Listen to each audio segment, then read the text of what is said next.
Nous nous levons pour la parole de Dieu et nous allons lire un texte dans l'épître de Jacques au chapitre 1er. Nous allons lire je vais aller jusqu'au verset 18. Jacques, serviteur de Dieu et du Seigneur Jésus-Christ, aux 12 tribus qui sont dans la dispersion, salut. Mes frères, regardez comme un sujet de joie complète les diverses épreuves auxquelles vous pouvez être exposés, sachant que l'épreuve de votre foi produit la patience. Mais il faut que la patience accomplisse parfaitement son œuvre, afin que vous soyez parfaits et accomplis sans faillir en rien. Si quelqu'un d'entre vous manque de sagesse, qu'il la demande à Dieu, qui donne à tous simplement et sans reproche, et elle lui sera donnée. Mais qu'il la demande avec foi, sans douter, car celui qui doute est semblable au flot de la mer, agité par le vent et poussé de côté et d'autre. Qu'un tel homme ne s'imagine pas qu'il recevra quelque chose du Seigneur. C'est un homme irrésolu, inconstant dans toutes ses voies. Que le frère de condition humble se glorifie de son élévation, que le riche, au contraire, se glorifie de son humiliation, car il passera comme la fleur de l'herbe. Le soleil s'est levé avec sa chaleur ardente, il a desséché l'herbe, sa fleur est tombée, et la beauté de son aspect a disparu. Ainsi, le riche se flétrira dans ses entreprises. Heureux l'homme qui supporte patiemment la tentation, l'épreuve, car après avoir été éprouvé, il recevra la couronne de vie que le Seigneur a promise à ceux qui l'aiment. Que personne, lorsqu'il est tenté, ne dise « c'est Dieu qui me tente », car Dieu ne peut être tenté par le mal et il ne tente lui-même personne. Mais chacun est tenté quand il est attiré et amorcé par sa propre convoitise. Puis la convoitise, lorsqu'elle a conçu, enfante le péché, et le péché étant consommé, produit la mort. Ne vous y trompez pas, mes frères, bien-aimés, toute grâce excellente et tout don parfait descendent d'en haut, du Père des Lumières, chez lequel il n'y a ni changement, ni ombre de variation. Il nous a engendrés selon sa volonté par la parole de vérité, afin que nous soyons en quelque sorte les prémices de ses créatures. Amen. Vous pouvez vous asseoir, s'il vous plaît.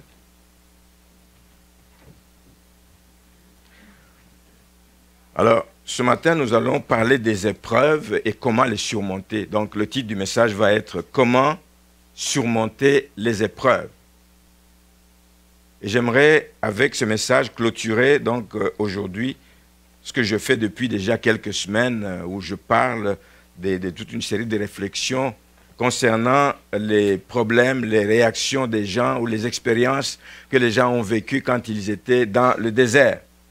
Il y a des réactions, nous avons vu qu'il y a des réactions qu'il faut éviter quand on passe par le désert. Les réactions du genre, les murmures, du genre des révoltes, ce sont des choses qu'on doit éviter dans la vie des enfants de Dieu. Amen. Et nous allons voir par la suite que si Dieu permet qu'on passe par des temps difficiles, il y a certainement une raison, il y a certainement une leçon que nous devons en tirer. Donc ce n'est pas pour rien que ces choses arrivent. On a aussi parlé les semaines passées des conséquences que peut entraîner justement toute mauvaise attitude. Nous avons vu que la colère de Dieu peut tomber sur la vie d'une personne. Nous avons vu qu'à cette époque, il le faisait par la lèpre qui frappait les gens ou par la mort, des gens qui tombaient raides morts ou des gens qui étaient avalés par la terre juste parce que la colère de Dieu avait été forte. Alors ce matin, nous allons donc voir les caractéristiques, ce qu'il faut pour mener une vie victorieuse. Mais une vie victorieuse tout en sachant que la vie des enfants de Dieu n'est pas exempte d'épreuves. Les épreuves dans la vie des chrétiens sont inévitables. Pouvez-vous dire amen à ça? Je sais qu'on n'aime pas les épreuves, mais les épreuves dans la vie des enfants de Dieu sont inévitables. Une des premières raisons pour lesquelles ces épreuves sont inévitables, c'est parce que déjà nous vivons sur une terre ou dans un monde où l'ennemi fait rage. Il travaille. La parole de Dieu nous dit qu'il vient pour voler, égorger, tuer, pour faire du mal, pour déstabiliser les enfants de Dieu. Nous vivons dans un monde corrompu. Il est corrompu, on ne peut pas s'attendre que tout aille bien dans un monde comme celui-ci. Et des épreuves sont donc inévitables. La Bible nous dit, nous l'avons dit la dernière fois dans Apocalypse 12, que l'ennemi est descendu, il a été précipité sur la terre et il est descendu avec fureur. Pas pour aller se cacher, mais pour aller faire mal. Pour faire mal. Alors il frappe à gauche, il frappe à droite, il bouscule, il fait du mal dans tous les domaines de la vie des enfants de Dieu. Il affecte la santé, il affecte les couples, il affecte la jeunesse, il affecte tous les aspects, et même dans l'église. Il travaille. Parce qu'il sait que le jour où l'église remplit entièrement sa mission, ben, ça en est fini pour lui. Jésus-Christ revient chercher une église qui aura rempli sa mission, une église pure, sans tache ni ride, mais lui, il va créer des problèmes jusque dans la vie de l'église. L'église n'est pas épargnée de vivre des situations difficiles, des moments difficiles, des épreuves. Il n'y a rien d'étonnant. Il n'y a rien d'étonnant. Si vous ouvrez juste les oreilles à savoir ce qui se passe un peu partout autour de nous, c'est la déstabilisation des églises qui est en cours un peu partout. Ce qui serait étonnant, c'est que dans la vie d'un enfant de Dieu, ben, qu'il n'y ait jamais ni de souffrance, ni d'épreuve. Là, il faut se demander si tu es vraiment enfant de Dieu. Parce que si tu es enfant de Dieu, tu t'attends à ces épreuves, tu t'attends à problèmes, tu t'attends aux attaques de l'ennemi. Hein? Tu vas vivre des temps difficiles, tu vas passer même par la fournaise comme les amis de Daniel qui ont été jetés par la fournaise à cause de leur foi. Une vie sans épreuve, une vie sans problème, on peut se poser des questions, on peut se questionner, parce que l'ennemi ne peut pas laisser les enfants de Dieu tranquilles, au grand jamais. Il fait mal, il attaque, il veut déstabiliser tout le temps, tout le temps, tout le temps, tout le temps. Voilà pourquoi nous devons être sur nos gardes. Maintenant, si Dieu aime son Église, me direz-vous, pourquoi est-ce qu'il permet les épreuves? Mais parce que les épreuves ont un but, je l'ai dit tout à l'heure. Les épreuves sont un moyen à sa disposition. Il permet à travers les épreuves, c'est des moyens de formation, ce sont des outils de formation. Il accepte que nous passions par l'épreuve pour nous former. Pour que nous soyons des chrétiens matures, pour que nous soyons des chrétiens accomplis. Amen. Quand on vient à Christ, on est des bébés spirituels. On est au lait maternel, on est au lait. Mais il veut que nous puissions manger de la nourriture solide. Et pour pouvoir avaler la nourriture solide, il faut que nous ayons grandi. Tu ne peux pas donner la nourriture solide à un enfant, vous allez l'étouffer, il va mourir. Amen. Mais Dieu veut que nous puissions grandir. Alors, il a des outils de formation, des choses qu'il permet qui arrivent dans nos vies pour nous amener à un autre niveau, à une vie de victoire. Parce que la vie d'un enfant de Dieu doit être une vie de victoire. Nous marchons, nous chantons un chant qui dit « Le Dieu de victoire habite en moi ».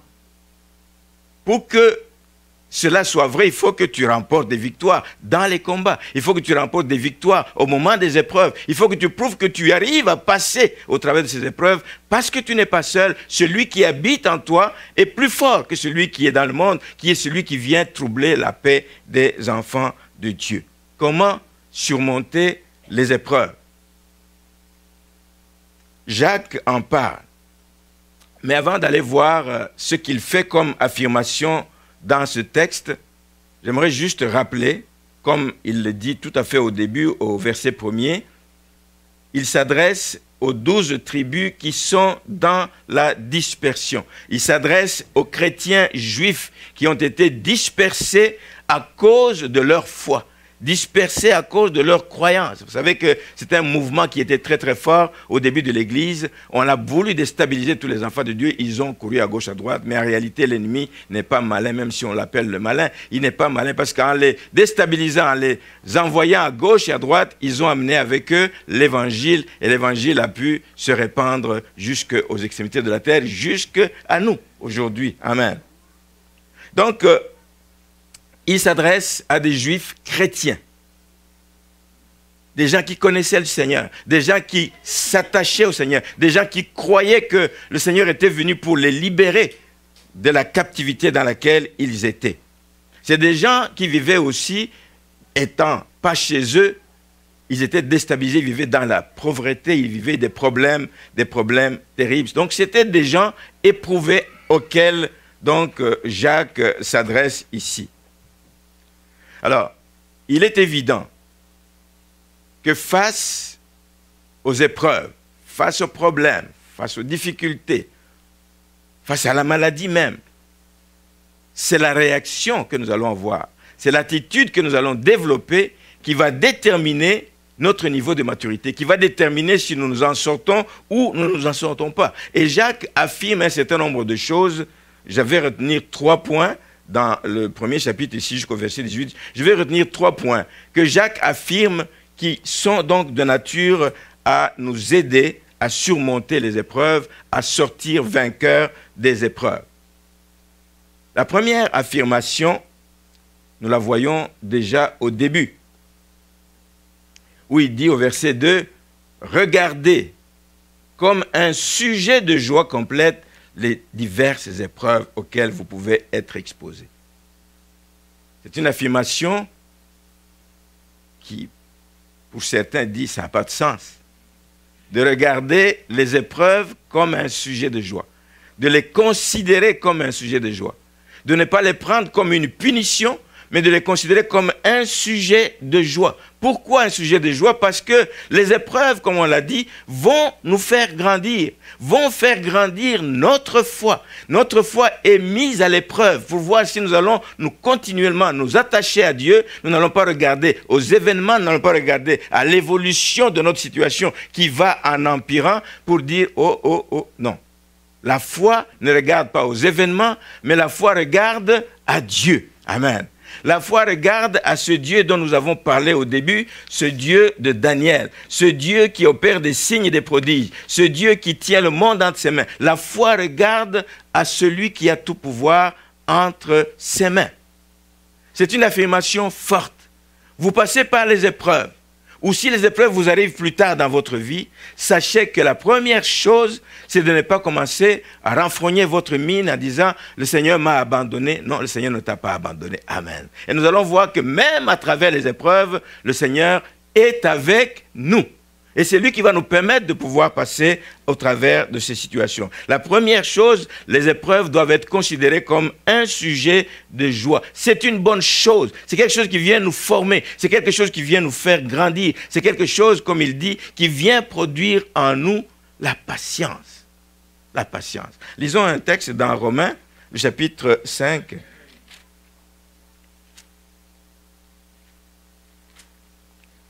Où Paul confirme, donc Romains chapitre 5, je vais lire les versets au début, 3 et 4. Il dit, bien plus, nous nous glorifions même des afflictions. Nous nous glorifions même des afflictions, sachant que l'affliction produit la persévérance. Les épreuves viennent aussi produire la persévérance. On ne lâche pas. Lorsque les épreuves arrivent, on persévère, produisent la persévérance. Et la persévérance produit quoi? La victoire dans l'épreuve. Voilà pourquoi c'est une bonne chose de les regarder comme un sujet de joie. Seigneur, tu as permis que ces choses m'arrivent. Il y a certainement quelque chose que tu vas faire dans la vie. Tu veux m'amener à une autre étape. Tu veux m'amener de cette situation de défaite, de cette situation où j'avais la mine basse, à une situation où je relèverai la tête, à une situation où je vais confesser la victoire. Et cette victoire, donc, produit elle-même l'espérance. Or, l'espérance ne trompe point, parce que l'amour de Dieu est répandu dans nos cœurs par le Saint-Esprit qui nous a été donné. Donc, l'affliction produit la persévérance. L'affliction ne vient pas nous rabattre, l'affliction ne vient pas nous abaisser, l'affliction ne vient pas nous mettre par terre pour que nous restions là plus jamais avancés, mais l'affliction va produire en nous la persévérance. Et la persévérance, si nous persévérons, nous arriverons à la victoire. Nous allons pouvoir passer au travers de la situation difficile que nous vivons et nous allons vivre donc des moments de victoire. Il y a un autre texte que j'aimerais qu'on lise dans Hébreux 6, qui confirme la même chose. Hébreux 6, le verset 12 dit ceci. Je vais lire le verset 11. Verset 11. Nous désirons que chacun de vous montre le même zèle pour conserver jusqu'à la fin une pleine espérance, en sorte que vous ne relâchiez point. Amen. Parce qu'il y a des gens qui relâchent lorsque les épreuves sont fortes. Lorsque les épreuves arrivent, il y a des gens qui relâchent. Il y a des gens qui se disent dans leur tête, Dieu m'a abandonné. Non, Dieu ne nous a pas abandonnés. En sorte que vous ne vous relâchiez point et que vous imitiez ceux qui, par la foi et la persévérance, héritent des promesses. C'est bien que le texte se situe dans l'épître aux Hébreux qui nous parle en même temps des héros de la foi. Ils héritent des promesses. Si vous voulez hériter des promesses, il faut être de ceux qui persévèrent. Il faut être de ceux qui mettent leur espérance en celui qui peut les sortir de la situation. Il faut être de ceux qui ne vous relâchez pas et que vous puissiez imiter ceux qui, par la foi et la persévérance, héritent des promesses. Il y a des choses dont vous allez hériter si vous persévérez. Il y a des choses dont vous allez hériter si vous ne relâchez pas. Il y a des choses dont vous allez hériter parce que Dieu est derrière ces promesses et il veille à ce que ces promesses s'accomplissent dans la vie de ses enfants. Les héros de la foi ont persévéré, voilà pourquoi eux aussi ont leur nom qui est inscrit dans ce livre que nous lisons aujourd'hui. Amen. Et c'est un exemple que nous devons suivre. Première raison, donc, c'est de considérer les afflictions, les épreuves, comme un sujet de joie. Seigneur, tu l'as permis, je me soumets à toi. Parce qu'il n'y a rien qui nous arrive qu'il n'ait permis. Je me soumets à toi, je sais qu'il y a le bien qui vient après cette épreuve. Deuxième affirmation que nous voyons dans ce texte, on le voit au verset Jacques, dans Jacques chapitre 1er, on le voit au verset 5 et 6. Si quelqu'un d'entre vous manque de sagesse, qu'il la demande à Dieu, qui donne à tous simplement et sans reproche, et il lui sera donné. Mais qu'il la demande avec foi, sans douter. Puisqu'il y a donc des bénédictions qui vont découler des épreuves. Parce que nous croyons qu'après les épreuves, il y aura le soleil, après la pluie, il y aura le beau temps. Après les épreuves, il y aura le soleil, le Seigneur nous visitera, le Seigneur nous fera du bien. Puisqu'il y a un héritage qui nous attend, même quand nous passons par des afflictions, comment peut-on supporter des temps aussi difficiles? Parce que les épreuves, c'est facile d'en parler, mais quand on est dedans, c'est autre chose. C'est autre chose. Nous encourageons beaucoup les gens qui souffrent. Nous encourageons beaucoup les gens qui passent par des temps difficiles. Nous encourageons beaucoup les gens qui sont dans les hôpitaux avec des maladies graves. Les médecins eux-mêmes n'osent peut-être pas se prononcer sur l'issue de la maladie, mais nous, comme chrétiens, nous venons encourager les gens. Mais quand on peut se mettre, si on pouvait se mettre dans leur peau, on comprendrait combien c'est difficile de vivre des moments comme ceux-là. De vivre des moments, c'est des moments comme de désespoir quand on ne connaît pas le Seigneur. Quand on est dans un hôpital, qu'on voit le nombre de machines qui nous entourent, le nombre de tubes qui rentrent de tous côtés, qui sortent de tous côtés, le nombre de gens qui viennent autour de nous, qui se posent des questions pour savoir comment ça va. Ce n'est pas facile de vivre des moments comme ça. Alors, il y a une clé là-dedans.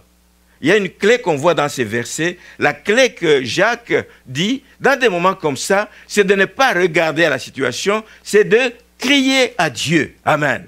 Crier à Dieu. On a quelqu'un à qui on peut s'adresser.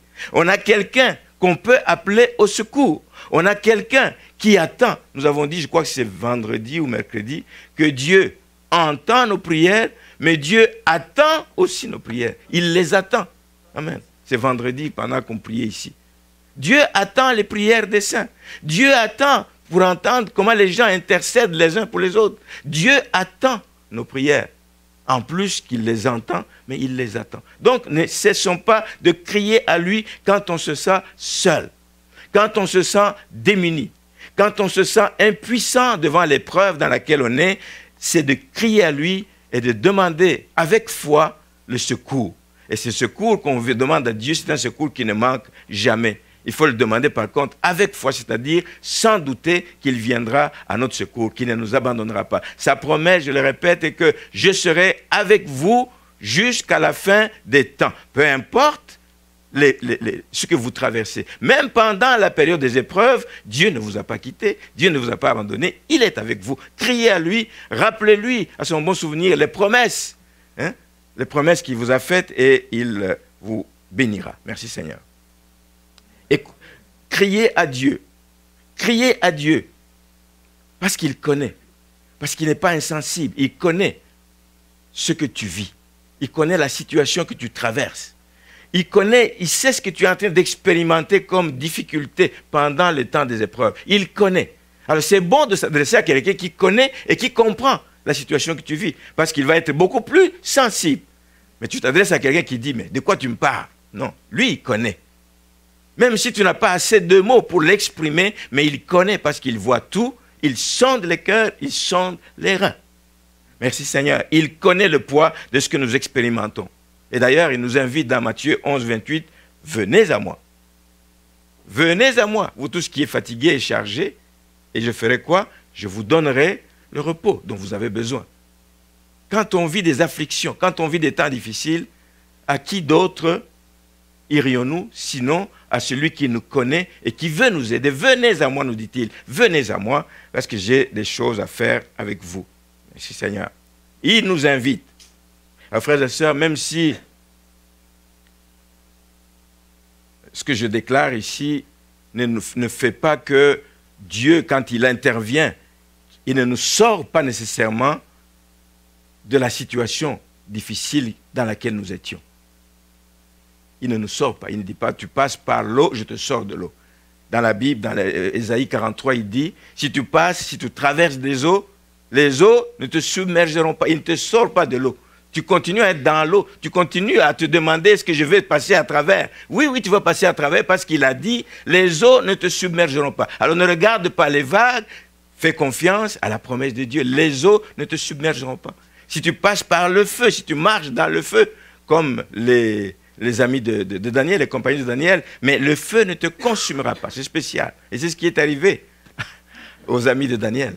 Le feu ne les a pas consumés parce qu'il était avec eux. Amen. Ils ont dû crier à lui, Seigneur, c'est pour toi que tout ceci arrive, alors fais ton œuvre.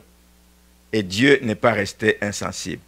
Nous devons crier à Dieu pour une troisième raison, parce que lui seul peut nous donner la sagesse. On parle de la sagesse. Si quelqu'un a besoin de sagesse, qu'il la demande. Dans des moments comme ça, on a besoin de la sagesse d'en haut pour pouvoir tirer le meilleur profit de ce que nous vivons. Si tu passes par les épreuves et que tu n'en tires pas de leçons, si tu passes par les épreuves et tu ne comprends pas pourquoi tu es passé par les épreuves, mais il y a un problème. Tu ne vas pas tirer de leçons, ça ne t'aura servi à rien. Mais Dieu veut qu'au travers des temps difficiles, que nous puissions tirer une leçon. Nous pouvons tirer plusieurs sortes de leçons. Dieu nous montre qu'il est réellement présent dans la vie de ceux qui se confient à lui. Ah oui, je l'aurais vu. Je suis passé par des temps difficiles, mais j'ai gardé la paix pendant tout ce temps. Je n'ai jamais perdu la joie. Il y a des amis que je connais, un ami que je connais particulièrement, qui vivait depuis des années des situations difficiles dans son couple. Mais quand vous le voyez, et qu'il ne vous a pas parlé de ce qu'il vit, il est toujours souriant. Toujours souriant. Toujours souriant. Parce que le Seigneur est avec lui pendant ces temps difficiles. Et le Seigneur, donc, quand nous crions à lui, il nous donne la sagesse pour que nous puissions tirer profit de ces moments. Que ces moments ne passent pas comme n'importe quel autre instant de votre vie, mais que ces moments puissent nous aider à tirer des leçons. Rien n'arrive pour rien. Il y a toujours une leçon à tirer de ces moments. Alors, à travers les épreuves, frères et sœurs, Dieu va nous apprendre peut-être de mettre les priorités à la bonne place, Dieu va peut-être nous apprendre à dépendre de lui. Dépendre de lui. Nous voulons faire tout de nous-mêmes, nous voulons voler par nos propres ailes, nous voulons faire notre propre volonté, mais Dieu a besoin qu'on dépende de lui. Peu importe la gravité de la situation que nous pouvons vivre, Dieu a besoin et il attend que nous dépendions de lui. Il peut nous l'apprendre pendant les épreuves. Merci Seigneur. Et nous allons voir à travers quelques exemples de personnes qui ont vécu des situations difficiles, quel genre de réaction ils ont développé. La première personne dont je voulais parler ce matin, c'est Joseph. Joseph qui a été vendu par ses frères. On va aller lire dans Genèse 39.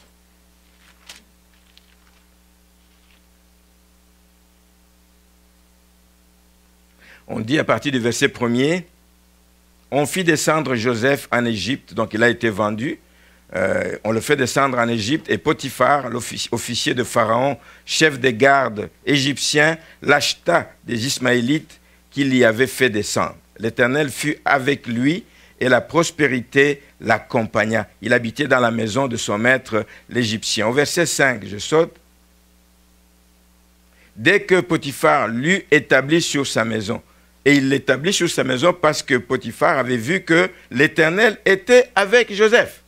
Il l'établit sur sa maison et sur tout ce qu'il possédait, et l'Éternel bénit la maison de l'Égyptien à cause de Joseph. Joseph est un esclave, il est vendu. Même s'il va vivre dans les palais, dans des maisons des grands, mais c'est un esclave. Il est en train de vivre une épreuve de penser que s'il est rendu là, c'est parce qu'il a été vendu par ses frères, c'est parce qu'il a été haï par ses frères, c'est parce que ses frères l'ont vendu comme une vile marchandise, loin pour l'éloigner d'eux. Il vivait des choses difficiles, c'était une épreuve très, très difficile dans la vie de Joseph. Mais la Bible dit que il a dû crier à lui pendant tout le temps qu'il a vécu, quand on l'a jeté dans la citerne, quand on l'a sauté pour le vendre, etc. Il a dû crier à Dieu et Dieu ne l'a pas abandonné. La Bible dit qu'il trouva grâce aux yeux de son maître Potiphar, parce que Potiphar a vu que c'était un jeune homme spécial. Il a quelque chose de spécial. Il a vu que la grâce de Dieu était sur la vie de Joseph.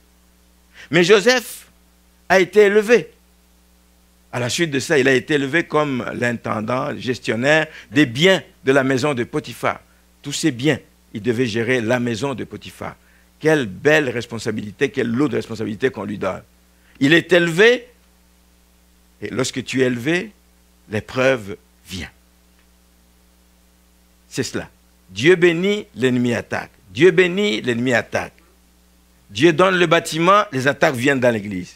Amen. C'est comme ça. Je l'avais dit, nous venons d'avoir les bâtiments, attendez-vous à des combats. Attendez-vous à des combats. Ce n'est pas seulement ici, je vais vous dire, c'est partout. Amen. Il est élevé en dignité et une épreuve, et pas n'importe laquelle, une épreuve de taille vient le frapper, vient le toucher. C'est la femme de son patron, la femme de son maître, Potiphar, qui commence à le solliciter, qui commence à chercher à le faire chuter, qui commence à lui tendre des pièges pour qu'il soit plus fidèle à son maître. Joseph connaissait Dieu, Joseph connaissait son Seigneur, Joseph ne pouvait pas se laisser faire. Je vais vous dire qu'il a été, on dit qu'il a été sollicité parce qu'il était beau. Alors, c'était un avis pour les jeunes gens, particulièrement, pas seulement les jeunes gens d'ailleurs, hein, des gens qui se fient trop sur leur beauté. Hey, moi, avez-vous comment je suis beau, belle, avez-vous vu? C'est un piège. L'ennemi peut se servir de ça pour vous faire chuter, pour vous créer des problèmes. Tenez-vous sur vos gardes. Amen. Non pas qu'il ne faille pas être beau. Être beau, c'est la bénédiction de Dieu, n'est-ce pas? C'est la bénédiction de Dieu. Mais par contre, l'ennemi peut se servir de cette beauté pour vous mettre des cales, des barrières et pour vous mettre des pièges. Il faut faire attention. Amen. Il ne faut pas vous exposer. Hein? Pour que l'ennemi puisse se frapper et trouver les raisons de vous atteindre facilement. Donc, il a eu une épreuve de taille. Mais comme il n'était pas seul, comme il connaissait son Dieu, comme il a crié certainement à son Dieu, Dieu lui a donné la force de résister. C'est une épreuve difficile. Beaucoup de choses peuvent lui être passées par la tête. Mais si je refuse, je perds mon poste. Mais si j'accepte, c'est plus de faveur encore. J'en aurai du côté du mari, j'en aurai du côté de la femme. Voici ce qui passe par la tête. Mais Dieu lui a permis de rester ferme sur son engagement d'être fidèle à son maître. Il est venu pour servir son maître, il a apprécié que son maître l'ait élevé et il veut lui rester fidèle. Et donc il a résisté. Il a résisté. La force des enfants de Dieu, c'est de résister aux sollicitations de l'ennemi. La force des enfants de Dieu, c'est de dire non aux manœuvres de l'ennemi. Il vient en douceur. Mais si vous le voyez venir, ne le laissez pas plus longtemps. Arrêtez-le, dites-lui non tout de suite. Il va fuir, il va partir, il va vous laisser. Amen. Il résista, même si cela lui a valu, mais c'est pour un temps, la prison. Une autre épreuve. Il s'en sort à peine, il commence à se rétablir, on vient le solliciter et puis ça provoque une autre épreuve. Dieu bénit, l'ennemi attaque. Dieu bénit, l'ennemi attaque. Tu résistes pour donner gloire à Dieu, l'ennemi vient attaquer. Il ne faut pas s'étonner de cela. Mais ce qui est bon de savoir, c'est que même quand il était en prison, nous avons dit, tu traverses les eaux, tu passes par les temps difficiles, tu es en prison, je suis avec toi. Je suis avec Dieu, était avec lui, même en prison. La faveur de Dieu te suit partout. La faveur de Dieu, tu ne cours pas derrière. La faveur de Dieu te suit si tu marches comme Dieu l'entend, comme Dieu le demande. La faveur de Dieu l'a suivi. Dieu est venu à son secours.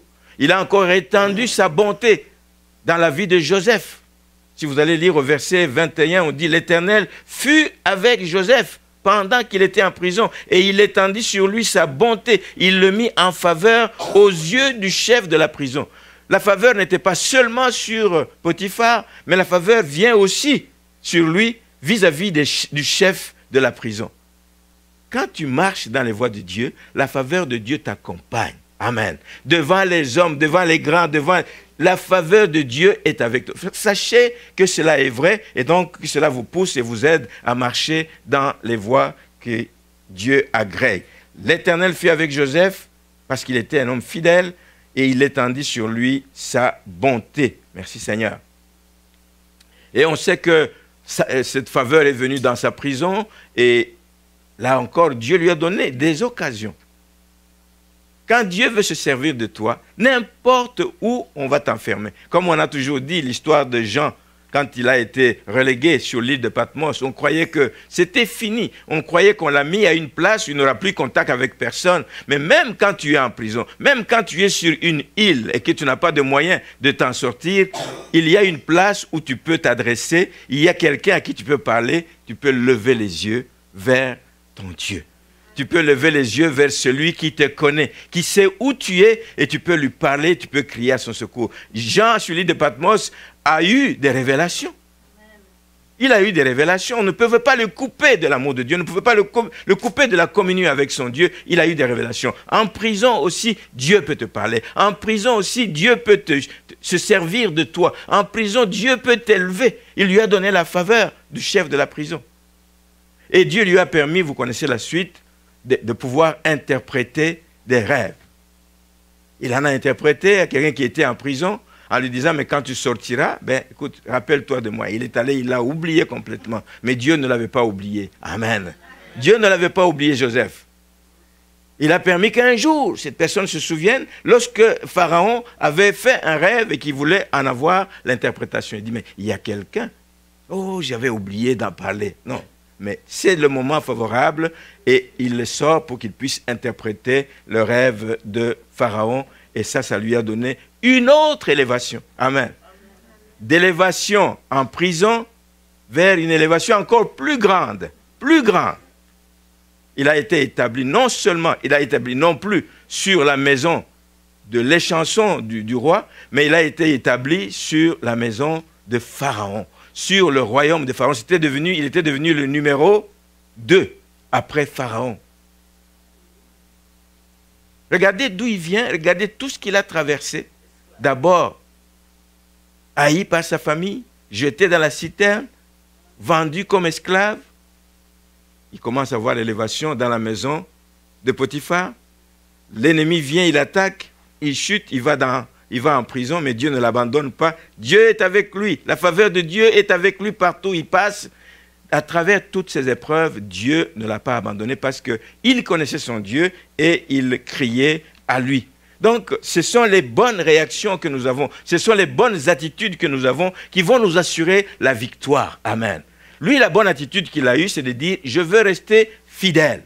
Je veux continuer à fixer mes regards. Je ne veux pas me compromettre, même si ça peut m'ajouter quelque chose, mais ce que j'attends de mieux et de durable, c'est ce qui vient de Dieu. Amen. La faveur de cette femme pouvait tourner mal.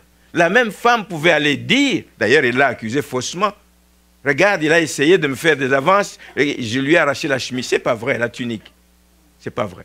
Mais Dieu était avec lui et Dieu lui donné la force de passer à travers. Donc nous devons veiller sur nos bonnes réactions. Les bonnes réactions dans les temps difficiles. Lorsque nous passons par des épreuves, c'est de ne pas sortir n'importe quoi de notre bouche, c'est de regarder à Dieu, crier à lui, demander avec foi et Dieu agira. Merci Seigneur. Vous connaissez une autre histoire, c'est celle de Job.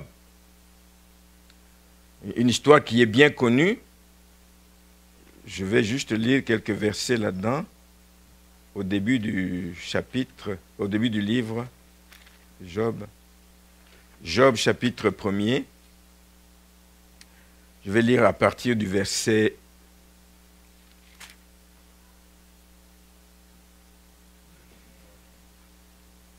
1. Donc, c'est le titre de ce paragraphe, c'est une première mise à l'épreuve de Job.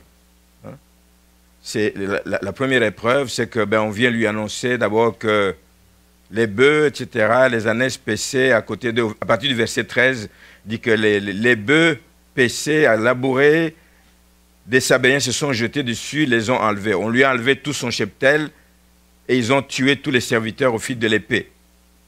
Après quelque temps, un autre serviteur vient lui dire, il dit, le feu de Dieu est tombé du ciel, il a embrasé les brebis et les serviteurs et les a consumés. Je me suis échappé moi seul pour t'apporter la nouvelle. Verset 17, il parlait encore qu'un autre, des tuiles qui lui tombaient dessus. Une à la suite de l'autre. Il dit, des Chaldéens formés en 3 bandes se sont jetés sur les chameaux. Ils les ont enlevés, ils ont passé les serviteurs au fil de l'épée. Je me suis échappé. Il parle encore une autre tuile qui lui tombe dessus. Quelle épreuve! Quelle épreuve! Lorsqu'un autre vient, il dit, cette fois-ci, c'est tes fils et tes filles qui mangeaient et qui buvaient dans la maison de leur frère aîné. Il vit un grand vent, une tornade comme Harvey, comme les autres qui sont en train de faire des dégâts, est venue de l'autre côté du désert et a frappé contre les 4 coins de la maison. Elle s'est écroulée. Toute une vie de Job qui tombe en ruine en quelques instants. C'est facile de le lire, mais imaginez que vous étiez à la place. Il y a des gens qui pourraient tomber raides, morts sur le coup. Dit, ma vie est finie. Mais ta vie n'est pas finie. Quand tu es avec Dieu, le Créateur, ta vie n'est pas finie. Quand tu es avec Dieu, le Pourvoyeur, ta vie n'est pas finie. Les choses de ce monde sont passagères. On ne doit pas s'y accrocher. On ne doit pas s'y attacher. Et lui, donc, on lui dit que tous tes enfants sont tués. Voici la réaction de Job au verset 20. Alors Job se leva, il déchira son manteau et se rasa la tête, puis se jetant par terre, il se prosterna. Se prosterner, c'est en adoration. Se prosterner, c'est en reconnaissant que c'est Dieu qui est maître de toutes choses. Et il dit ceci, « Je suis sorti nu du sein de ma mère, et nu, je retournerai dans le sein de la terre. L'Éternel a donné, et l'Éternel a ôté. Que le nom de l'Éternel soit béni. » Une réaction tout à fait inattendue. Les gens qui étaient à côté doivent s'être étonnés. Ils disent, mais il est fou. Il est devenu fou avec tout ce qu'on lui a annoncé. Il est devenu fou. Non, il n'est pas devenu fou. Il connaissait son Dieu. C'était un homme, la Bible dit que c'était un homme intègre. Il a eu une bonne réaction. Il dit, mais dans le fond, je suis venu nu du sein de ma mère. Je n'ai rien amené dans ce monde. De même, je retournerai dans le sein de la terre, les mains vides. On n'amène rien. Même s'il y a des gens, quand on les enterre avec ce qu'ils aimaient, une radio, une télévision, je ne sais pas quoi, une bouteille de bière, ça je vois beaucoup dans certains pays. Il dit, il aimait manger ça ou il aimait telle boisson, on l'enterre avec ces choses-là. On n'amène rien. Tu n'as aucune conscience même de ce que tu amènes. Nu, je suis sorti du sein de ma mère, nu, je retournerai dans le sein. C'est une réaction qui doit nous interpeller, nous aussi. Nous nous accrochons sur les biens. Quand les biens nous quittent, c'est la catastrophe. On est prêt à lâcher Dieu. On est prêt à dire, je ne vais plus à l'église, parce que non. Et on a même entendu des gens qui ont dit, mais comment ça? Moi, je mène une vie de droiture. Moi, je suis intègre. Je paye ma dîme. Je n'ai jamais manqué un mois sans payer ma dîme. Comment ces choses peuvent m'arriver? Non, ce n'est pas une bonne réaction.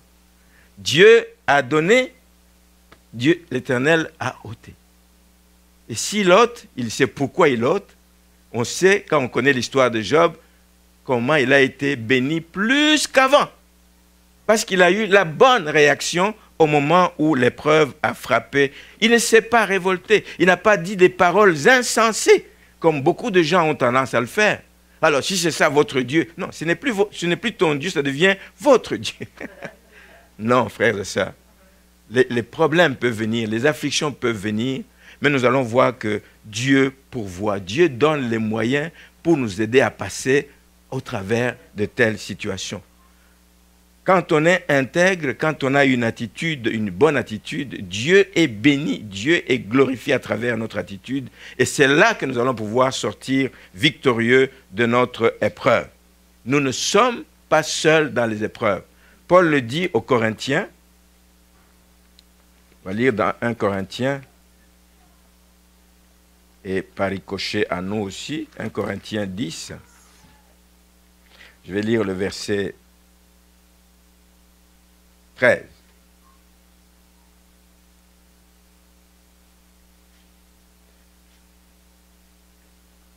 Même si je parle à partir du verset 11, ces choses leur sont arrivées. Ces choses sont arrivées à Joseph, ces choses sont arrivées aussi à Daniel, ces choses sont arrivées à Job, ces choses sont arrivées à beaucoup d'autres hommes dans la Bible pour que ça nous serve d'exemple. Savoir comment réagir face aux problèmes, savoir réagir, comment réagir face aux difficultés. Alors il dit au verset 13, « Aucune tentation, aucune épreuve ne vous est survenue qui n'ait été humaine. Et Dieu qui est fidèle ne permettra pas que vous soyez tentés au-delà de vos forces. Mais avec la tentation, il préparera aussi le moyen d'en sortir afin que vous puissiez la supporter. » Les épreuves sont faites pour être supportées. Amen. Pendant que les combats se mènent, pendant que Dieu vient à notre secours, les épreuves doivent être supportées et Dieu prépare les moyens d'en sortir. Dieu prépare les moyens d'en sortir. Donc, ce que je veux dire, avant de terminer ici, c'est que ce ne sont pas les épreuves que Dieu permet qui nous poussent à pécher. Non. Ce ne sont pas les épreuves qui nous poussent à pécher. Ce qui nous pousse à pécher, c'est des racines, c'est des choses que nous avons au fond de notre cœur, qui sont encore enfouies au fond de notre cœur. C'est pour ça que la Bible dit que le cœur de mauvais, le cœur de l'homme est mauvais. Qui peut le connaître? Il y a toujours des choses enfouies au fond de notre cœur. Et c'est au moment des épreuves que ces choses se révèlent. Ces choses sortent au grand jour à travers des réactions que nous pouvons avoir ici et là. Amen. Ce sont des choses qui vont se révéler plutôt parce qu'il y a des racines d'amertume, des racines de convoitise, des racines de n'importe quoi dans notre cœur. Et ces choses se révèlent. Dieu ne permet pas que les épreuves viennent pour que nous puissions nous rebeller. Dieu ne permet pas que les épreuves viennent pour que nous puissions pécher contre lui. Mais si nous arrivons à pécher, si nous succombons à la tentation, mais c'est parce qu'il y a encore des racines. Et veillons à soigner notre cœur. Veillons sur notre cœur plus que sur toute autre chose. S'il y a encore des racines de mal en nous, veillons à les déraciner pour que nous soyons clean, que nous soyons propres. Lorsque nous passerons par des épreuves, nous saurons que nous avons Dieu en qui nous pouvons croire et de qui nous pouvons attendre le secours. Et elles vont révéler ces choses, si on ne les enlève pas du fond de notre cœur, ils vont révéler quelle est notre véritable nature. C'est dans les temps difficiles qu'on connaît les amis. Amen. C'est ce qu'on dit. Ce n'est pas la Bible qui le dit. Hein? C'est dans les temps difficiles. C'est dans les temps difficiles. Alors veillons qu'il n'y ait pas de racines d'amertume dans notre cœur. Ainsi, nous allons pouvoir passer plus facilement au travers des épreuves. Et lorsque nous laissons donc toutes ces choses, nous risquons de plaire à Dieu. Parce que Joseph a choisi, c'est un choix. Et moi, vous dis que toute décision que nous prenons relève de notre choix. On ne nous l'impose pas. Le choix de mener une vie chrétienne pure, propre, qui plaise à Dieu, c'est un choix que nous devons faire. Le choix de ne pas laisser libre cours à l'ennemi dans notre cœur, c'est un choix que nous faisons de fermer la porte. C'est un choix que nous faisons. Amen. Lui, il a résolu dans son cœur, Joseph, et il s'en est sorti victorieux. Et je vais terminer avec notre texte au verset 16 de Jacques, chapitre 1er, qui dit ceci: « Ne vous y trompez pas, mes frères bien-aimés, toute grâce excellente et tout don parfait descendent d'en haut. » La grâce dont nous avons besoin pour passer au travers des temps difficiles vient d'en haut.